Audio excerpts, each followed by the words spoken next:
प्रकाश एक प्रकार की ऊर्जा है जिसके कारण हमें वस्तु दिखाई देती है, ठीक है। और प्रकाश हमारी आंखों में संवेदना उत्पन्न करता है। क्या करता है? संवेदना। तो रोड पे सामने से गाड़ी वगैरह आते हैं, नीला वगैरह की लाइट होती है, आंखें में पत्ते सी तो का चकाचौंध मतलब वो एक संवेदना होती है एक प्रकार की, ठीक है। अब प्रकाश का है, प्रकाश एक प्रकार की ऊर्जा है जिसके कारण हमें वस्तु दिखाई देती हैं और ये हमारी आंखों को संवेदित करता है, ठीक है। और प्रकाश हमेशा सरल रेखा में गति करता है।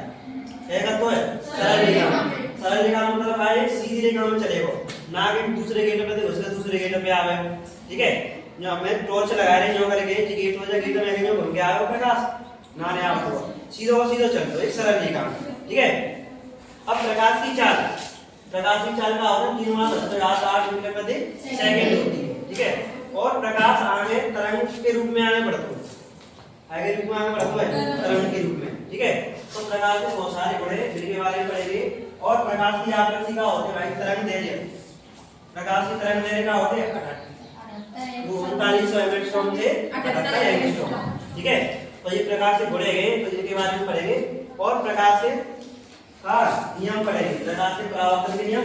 और प्रकाश का परावर्तन का होता है भाई, प्रकाश का परावर्तन होता है जब प्रकाश किसी चमकदार या समतल पृष्ठ से टकरा कर जब प्रकाश को टकराकर अपने किसी माध्यम में वापस लौट जाता है, ठीक है, जिसे प्रकाश का परावर्तन कहते हैं, ठीक है। अब प्रकाश के परावर्तन के बाद आपतित किरण, परावर्तित किरण, अभिलंब, आपतन बिंदु, आपतन कोण, परावर्तन कोण, इनके सब के बारे में पढ़ेंगे, ठीक है। तो देखो सबसे मालूम प्रकाश कौन चीज का आधार होती है, मतलब पृष्ठ को किरण घेरने के बाद क्या करते हैं, और लगाया वापस लौटने के बाद क्या करते हैं, ठीक है। और जिस बिंदु पर ये सब मिल रही है बाद बिंदु पे क्या करें, ठीक है।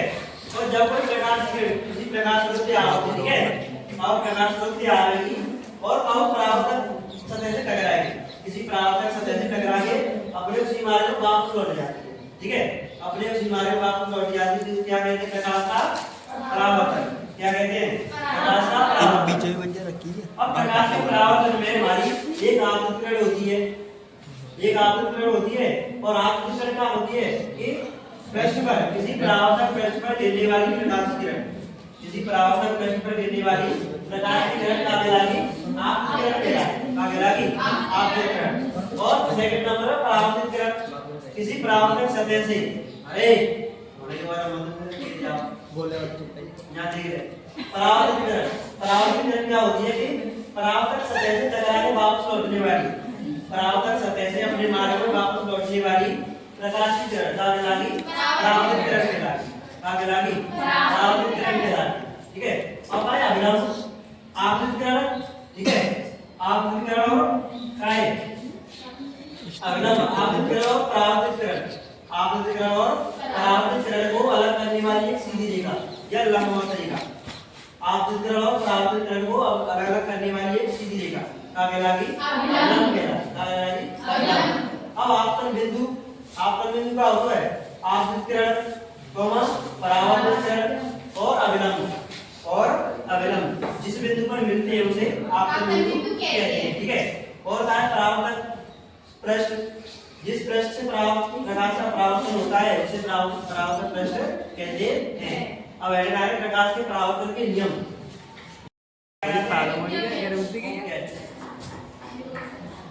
ठीक है बच्चा, जिसका एक सीधी रेखा है, सीधी रेखा क्या कहलाते हैं? मुख्य दर्पण के मध्य बिंदु से होकर जाने वाली एक सीधी रेखा क्या कहलाते हैं भाई?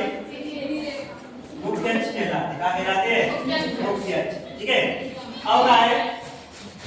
अब दर्पण का मध्य बिंदु क्या कहलाता है? दर्पण का मध्य बिंदु दर्पण का ध्रुव कहलाता है, क्या कहलाता है? ध्रुव, दर्पण का ध्रुव, मुख्य अक्ष दर्पण का ध्रुव, दर्पण के मध्य बिंदु से और मध्य बिंदु केंद्र वक्रता केंद्र से वक्रता त्रिज्या कहलाते हैं। देखो हमने काय को गोला है, ठीक है, जहां में जितने पॉइंट्स होंगे जहां लागू होंगे, ठीक है, जहां का होता है केंद्र होता है, क्या होता है? केंद्र। तो जाओ केंद्र कहां होगा? जाओ दर्पण के ध्रुव से, और जितनी दूरी होगी है, जितनी दूरी होगी दर्पण के ध्रुव से नापी जाएगी, ठीक है, दर्पण के ध्रुव से नापी और ज्यादा साइड में नाप लिया कोई साइड में सब नेगेटिव होगी दूरी, नापेंगे सतह की आगे जाने तो उसे साबित किसी ने करेगी। तो देखो जाने का है वक्रता त्रिज्या है क्या, वक्रता त्रिज्या क्या है ये r है, ठीक है। अब दर्पण का द्वार जानते हैं हम दूरी एबेल का दर्पण का द्वार है, ठीक है। अब वक्रता केंद्र है वो मुख्य अक्ष, मुख्य अक्ष तो ये है वो। अब देखो और क्या है आप देखो हमेशा प्रकाश की किरण बाईं ओर से डाली जाए, कब डाली जाएगी बाईं ओर से। दर्पण से परावर्तन के पश्चात, दर्पण से परावर्तन के पश्चात जिस बिंदु पर मिलती है उसे क्या कहेंगे फोकस कहेंगे, फोकस। और दर्पण के ध्रुव से फोकस तक की दूरी फोकस दूरी कहलाते हैं, क्या कहलाते हैं फोकस दूरी। और हमेशा प्रकाश की किरण जहां साइड से डाली जाएगी और जहां साइड का परावर्तन देखें जहां बिंदु देखे जाए हमेशा फोकस थे। तो जल्दी जानो जो फोकस दूरी स्मॉल है और वक्रता त्रिज्या नीचे नाम में सब वक्रता त्रिज्या का है कैपिटल r, ठीक है। किसी को उगले बोलेगा होगा, किसी को उगले बोलेगा होगा। जिसके एक सतह पे का परावर्तक सतह हो, दूसरी के एक सतह हो कलाई सतह हो, क्या कहलाओ दर्पण कहलाता है, क्या कहलाता है दर्पण। और दर्पण के प्रकार के होते हैं, दो प्रकार के होते हैं। क्या प्रकार के होते हैं दो, एक उत्तल दर्पण और एक अवतल दर्पण। अब उत्तल दर्पण क्या होता है, वह दर्पण जिसकी ऊपरी सतह, कौन सी ऊपरी सतह, मतलब आगे की सतह का कैसी हो परावर्तक सतह हो, कैसी हो परावर्तक सतह, तो क्या कहलाता है उत्तल दर्पण कहलाता है, ठीक है। अब क्या है अवतल दर्पण, अवतल दर्पण क्या है भाई, अवतल दर्पण वह दर्पण जिसकी अंदर वाली सतह कैसी हो परावर्तक सतह हो और ऊपरी सतह कैसी हो कलाई सतह हो, ठीक है। तो अवतल दर्पण कहलाता है। तो ये थे हमारे दर्पण, दर्पणों से संबंधित डेफिनेशंस पढ़ेंगे अब आगे।